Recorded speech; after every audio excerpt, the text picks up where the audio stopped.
welcome you all to today's version of the lesson. As you can clearly see on the screen, we'll be dealing with swords. Now, the objective of this lesson is that at the end of this lesson, you should be able to distinguish between rational and irrational numbers. You should be able to identify numbers in sword form and also simplify numerical swords.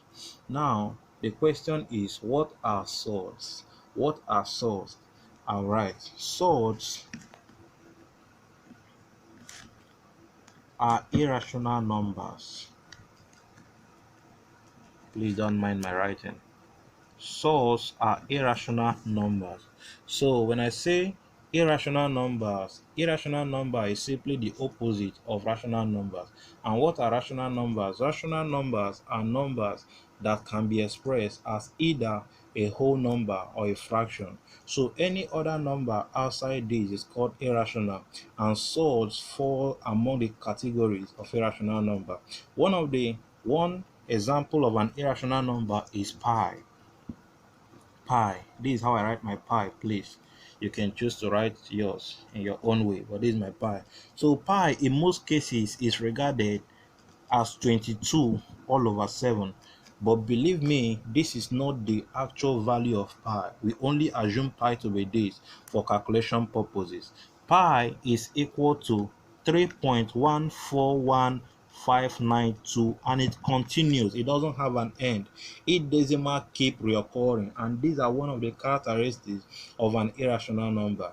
So another example of an irrational number in short form is root 3. We also have root 5. There are many of them. You can name them. We have root 7 and many more. So these are irrational numbers, and these are swords, because these numbers, as you can see, they can neither be expressed as a whole number, neither can they be expressed as a fraction. So numbers of this nature, numbers of swords, we call them swords. Okay. I would also like to draw your knowledge to what I call like swords. Not really me though, but we have what we call like sword. Now, what are like sword? When I talk about like sword, let me take it as a heading. Like sword, two or more swords are said to be like, provided the number having the square root sign, provided is same. Now, this is what I mean. If I have something like root 7, and I have something like 2 root 7, and I have something like root 7 all over 3, provided these whole numbers, the numbers under the square root, the number enclosed with the square root, provided they are all the same, we call them like swords. So anywhere you see this, I believe you can be able to identify what like swords are all about. So let me also draw your knowledge to what I call laws of sword. Please, these are no laws, but I want to take them as a law to ease understanding. So I said laws of swords. Now, one of the laws of sword, according to me, is what I call the product law.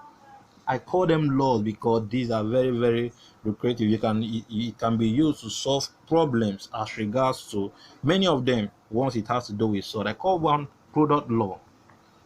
Now, what does it state? This product law, provided if I have something like this, root m n, this can be expressed as root m dot root n. This dot here simply means root m times root n.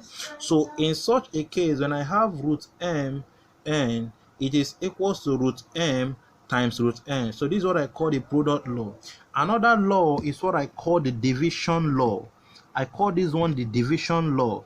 Please, these are no laws, but please, for understanding, see them as one, because it can be used to solve many questions in this topic. So follow me. If I have something like root m over n, this can be seen. Remember, this root sign, don't mind my writing, this root sign is covering both the m and n. This thing here can be seen as root m all over root n. So when I have a sword of this nature, I can simplify. I can bring them down to this term, to something like this, so as to help me solve a problem. I believe you're following. So these are the basic knowledge I would like to introduce to you as regards to this topic. Whenever you hear about sword, please try to put these two things in your remembrance so as to help you tackle many questions as regards to this topic. So just let's take one example, and in our subsequent classes I'll be solving many of them. These are just elementaries. There are many of them, many things you need to know about this very topic. So now let me take one example. Now when I have something like simplify root 45. Now the first thing I am to do is to find out what are the factors of this 45. And the factors, they are 1, we have 3, we have 5, we have, I think we have 9, we have 15, and we have 45 itself. I don't know if there are more other factors, but for me, these are the factors of 45. Now, when I can find out what the factors are, with this now, I can now say, what are the products that can give me 45? 1 times 45 is 45.